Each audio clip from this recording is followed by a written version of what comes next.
Si Abraham, Ginoo, unay 30, laglagod ba nimog dayon? Nimo pog Dios dili. Sige pa us-us nga pagkabililhon jud ini matarong sa. Kita pinalangga tas Ginoo. Nay pabor tanan sa Ginoo nato. Okay. Mo ni, ingon sa unay 30 dili.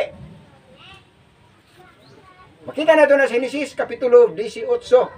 Ingon siya, unay 30 dili. Yapon ako laglagon. Nay 20 sige pa us-us si Abraham. Kay ang iyang ginahuna nga makaikyas kitong iyahang pag-umangkon. Kita nangandoy ba ta nga ma-apil og dala po natong mga pamilya?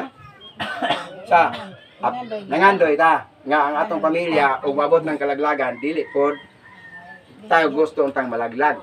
Atong bana, atong asawa, gawas Brad Michael kay wala asawa. Unya magkapangasawa ni di pambalik Ginoo. Nya wala manglagad si Ginoo si Brad Michael ra. Siya ra madala. Oo. Na saman Brad, dahil daghan itong mga dalaga, mga balo dito, mga kuyog ta kay, patotong suklan itong mga balo dito. Upat na inapatay ito. Muna, niyon! Niyon na nga. Ugnay 30, dili lako laglagon. Niyon na po si Abraham, Ginoo, pasaylo ako, pag nangako ko niyo, pag pangutanag otro, niyon na si Abraham, ana, ugnay 20, Ginoo. Na, nagsil pa us-us.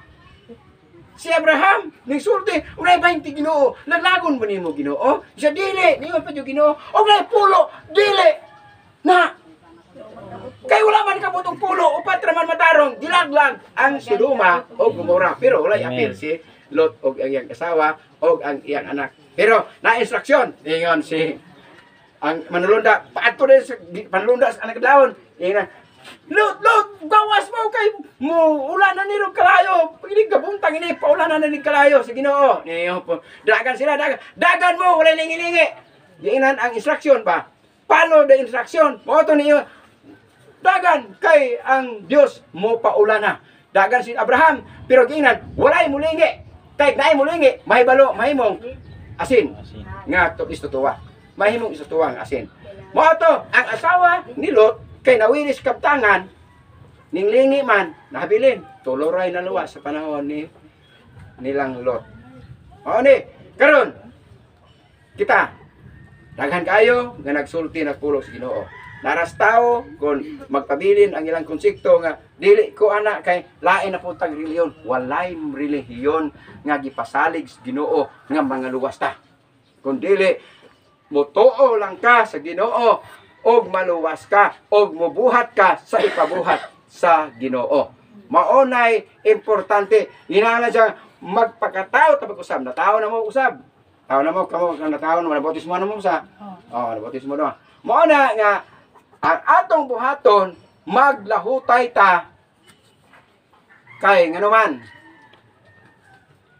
Ang dili mo lahutay usawa man. Nigbalik sa Ginoo, wala na kas mag-alagad. Alang-alang dadon ka? Wala! Ang wabot ra, kalisang ka. Kunya, ang mga pinili, wala na dire. Wala na. Wala na. Nya, niyon siya. Ako rin dali, din ako ni Abanirong basa. Niyon siya, ang Diyos unta, dili lang nilangayan. Nga mubalik. Pwede niya ang uskalibo, himong uskadlaw. Pwede niya nga uskadlaw, himong uskalibo. Nga naman, sa may purpose, Ginoo nga iya man ang giingon ana. Tungod kay ang iyang gusto sa Ginoo, maunang ang tanan unta makakabot og paghinulsol. Kay di siya gustong malaglag ning tanan nga katawhan. Kay iya ning tanan katawhan. Iya man tanan katawhan binuhat. May imong bro. Ay, sis papa, mama na may nagbuhat. Diyos may nagbuhat. Maune nga ang ato rong buhaton sa pagkatunaw lang o dire sa 8 niingon man pagsulti dire kapitulo Pedro kapitulo 3 sa 8 niingon pagsulti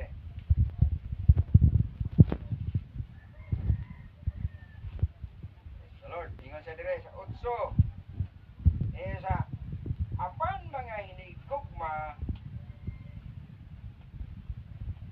ayaw kamo pagpakabutan ni ining usa ka butang tinuod kay ang alang sa Ginoo ang usa ka adlaw usara ka mahimong usa ka libo o usa ka libo mahimong usa ka adlaw pero niingon siya kini di ay sa Atrapa City niingon siya nga apan pinaagi sa maora usab nga pulong ang mga langit ug ang yuta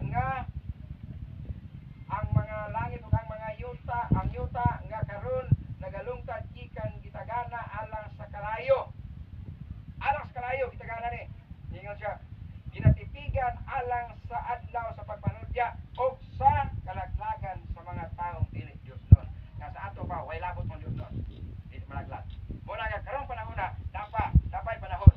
Kaya mga long balik ang Ginoo tungod kay nakita sa mga tao nga di pa angay balikan. Ano man kay nagmahal ang Ginoo sa tanang katawhan kay iya pa na hinuhatling mga tao. Muna nga di siya gusto nga malaglag ng mga tao.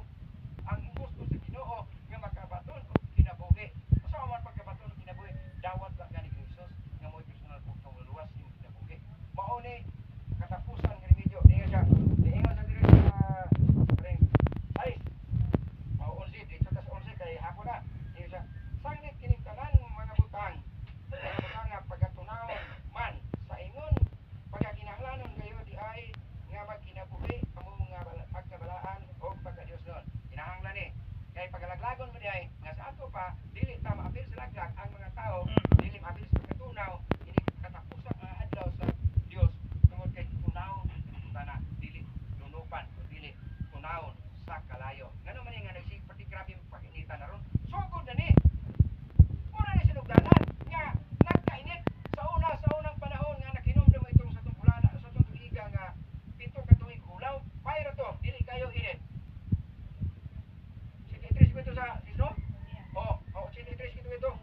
Pito ka tuig ulaw sa mga barkong sa dinhi. Inyo ada siyang ba pito ba po? Oh, pito ka tuig ulaw pero dili habol ra ang init pero karon gikan sa Marso hangtod sa Mayo grabing init. Daghang nangamatay sa dito napita daghang nangamatay itong mga high blood namatay sa kainit. Mayroong duty itong akong parente dito pagka gabi bukawod o panihapon wala maginawa patay na sa kainit high blood man high blood. Oh, mo ni nga atong kinabuhi ron nagpadayon nga kaning kalibutan na nga kinahanglan di ay nga muni makaikyas ta ani sa katalagman pagtunaw sa kalibutan wala ta ani ano man ilain na ta ilain na ta wala na ta ani kay ingon ang kasulatan nga inibalik niya sa mas kautan unya kinahanglan nga magpangandam kanunay ang mga tao tungod kay ang pagbalik sa Ginoo sa mas kautan nga wala na to balo karon bang buntag o karong gabi iba o kadtong nga gabi iba o kuan ba karang mabuntag pa apan masama niya sa may tabo sa napulo ka birhen unsa may himuon di ay nga kanunay ta nga mangandam kinahanglan nga kanunay ta nga mapuno ta kanunay sa pulong sa Dios tungod kay mao ni usa sa pangandam kinahanglan ingon ang pulo ka birhen ang Espiritu Santo mo nay silbi lana ingon dire sa Mateo kapitulo 25 para masawa ka dali ng Mateo kapitulo 25 aron sama sa may tagpo sa napulo ka birhen katong napulo ka birhen nagpaabot sila sa ilang mga pamanhonon unya ng pagka lugay nilang hinunan nakatulog sila katong pulo nakatulog unya sa pagkatungang gabi nakadungog sila singgit pagmata mo kay ang inyong pamanhonon niabot na niabot na di blokat ang pangabilhin nga pulo ka buok kay naabot na ko ng pamanhonon karon kay ang ilang suga sa 5 perti naman pagkapiyo ka piyok na ba ang Kristohanon nga luya kaayo nga hapit nga di na mamilok sa iyang pagkakristohanon nga dili botra di ka paminaw sa pulong Ginoo o kung makapaminaw mo nay piyok pero kitong alerto kayong 5 ka birhen nga nagsigir-siga ang ilang suga yun naman kay naay reserba silang lana isigig tubilan o sa may itubil nato ron ang itubil nato pulong Ginoo amen pulong sa Dios nga inibalik malangan-langan man ingon siya pagkatungang gabi dunay singgit nga nagiyon pagmata mo kay naana ang inyong pamanhonon dito ng mata unya karon pag-abot sa pamanhonon doon na naimot na karon kay piyok naman ang lasuga di na dadon ingon siya tagaimi anang inyong lana kay among nidugang pud ining among suga nga nagpiyok ingon pud ang 5 anan tindahan, itong tiyanggi minidinhin ng tindahan.